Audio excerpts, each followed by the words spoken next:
Maoist military operations key member దండకారణ్యంలో దయలేని దండయాత్రలను చేయడంలో టాప్ గేర్ హిడ్మా. అలాంటి హిడ్మా జాడ ఎక్కడా కనిపించడం లేదు. కారణాలేంటి? ఒకానొక రోజుల్లో తనదైన మిలిటరీ ఆపరేషన్స్ ద్వారా భద్రతా బలగాల గుండెల్లో బాంబులు పేల్చిన హిడ్మా ప్రస్తుతం ఎక్కడున్నాడు? ఏమైపోయాడు?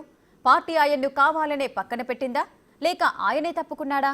ఇప్పుడు ఆ బాధ్యతలను ఎవరికి అప్పగించారు?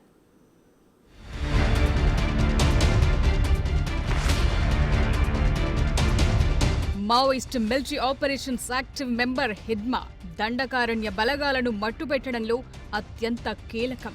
కవ్వింపు చర్యలకు పాల్పడి మరీ కూంబింగ్ నిర్వహిస్తోన్న దళాలను హతమార్చడంలో హిడ్మా ఎక్స్పర్ట్. 2010లో కేంద్ర రిజర్వ్ బలగాలు ప్రయాణిస్తోన్న మైన్ ప్రూఫ్ వాహనాన్ని పేల్చి 76 మందిని చంపిన ఘటనలో వెలుగులోకొచ్చాడు హిడ్మా. ఒక రకంగా చెప్పాలంటే హిడ్మా దండకారణ్యంలోనే మావోయిస్టు బాహుబలి. క్రాంతికారి జనతన్ సర్కార్ ఏర్పాటు తరువాత మావోయిస్టు పార్టీకి దండకారణ్య ఆదివాసీలు పెద్ద ఎత్తున సహకరించారు, ఆదరించారు. వీరి ఆదరణ పొందిన వారిలో టాప్ ప్లేస్లో నిలిచాడు హిడ్మా.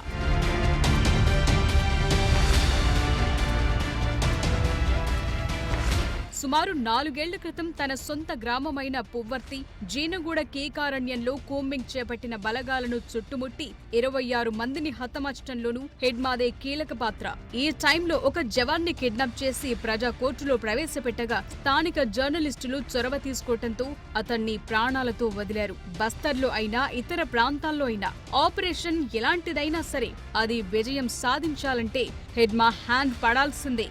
మావోయిస్టు పార్టీ బాల సంఘంలో చేరి అంచెలంచెలుగా ఎదిగి టాప్ ప్లేస్ లో చేరాడు హిడ్మా. అయితే కొంతకాలంగా హిడ్మా పేరు వినిపించడం లేదు. ఇటీవల కులార్హి ఎదురు కాల్పుల్లో కేంద్ర కమిటీ సభ్యుడు ఒడిశా ఇన్ఛార్జ్ రామచంద్రారెడ్డి ఎలియాస్ చలపతి మరణించడంతో మరోమారు హిడ్మా పేరు తెరపైకొచ్చింది.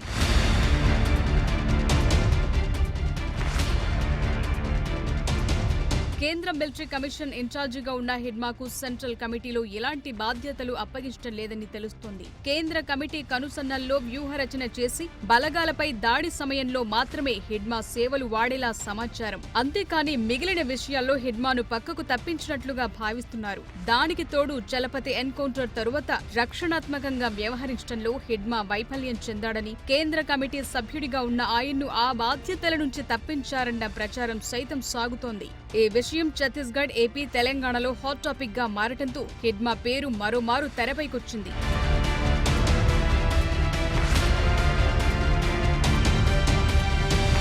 ఒడిశా, ఛత్తీస్గఢ్ సరిహద్దుల్లోని గరియాబంద్ జిల్లాలో జరిగిన ఎన్కౌంటర్లో హిడ్మా సరైన వ్యూహం రచించలేకపోయాడని, ఈ కారణంగానే చలపతి లాంటి కీలక నేతను పార్టీ కోల్పోవాల్సొచ్చిందన్న వాదనలు తెరపైకొచ్చాయి. కేంద్ర కమిటీ ఈ విషయంలో హిడ్మాను దోషిగా ప్రకటించి బాధ్యతల నుంచి తప్పించిందని, కేంద్ర కమిటీలో ఆయన్ను దాదాపు పక్కన పెట్టేసినట్టుగా ప్రచారం బలంగా జరుగుతోంది. అయితే హిడ్మా స్థానాన్ని భర్తీ చేసేందుకు దేవ్ కు కమిటీ బాధ్యతలను అప్పగించినట్టుగా తెలుస్తోంది. హిడ్మా వారసుడిగా ఉన్న దేవ్ ఆనపల్లి బ్లాస్టింగ్ కి, బలగాలపై దాడులు చేయటం వంటి కార్యకలాపాలపై పాల్గొన్నట్టుగా తెలుస్తోంది. ఇవన్నీ కాదు, హిడ్మా గత కొంతకాలంగా అనారోగ్యంతో బాధపడుతుండటంతో చికిత్స కోసం ఆయన్ను రహస్య ప్రాంతంలో షెల్టర్ తీసుకోవాలని సీసీ కమిటీ సూచించినట్టుగా అంచనా వేస్తున్నారు కొందరు.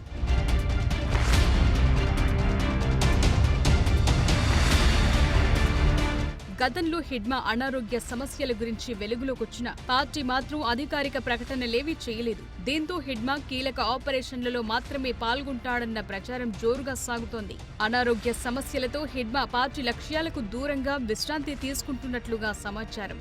అయితే జీనగూడ ఘటనలో భద్రతా దళాల హిట్ లిస్టులో హిడ్మాను చేర్చినట్టుగా సమాచారం. దాంతో హిడ్మా బలగాలకు చిక్కటం మంచిది కాదన్న ఆలోచనతో పాటు అనారోగ్య సమస్యలు కూడా చుట్టుముట్టడంతో సుమారు 3 ఏళ్ల పాటు హిడ్మాను అండర్ గ్రౌండ్ లో ఉంచినట్టు చెప్తున్నారు.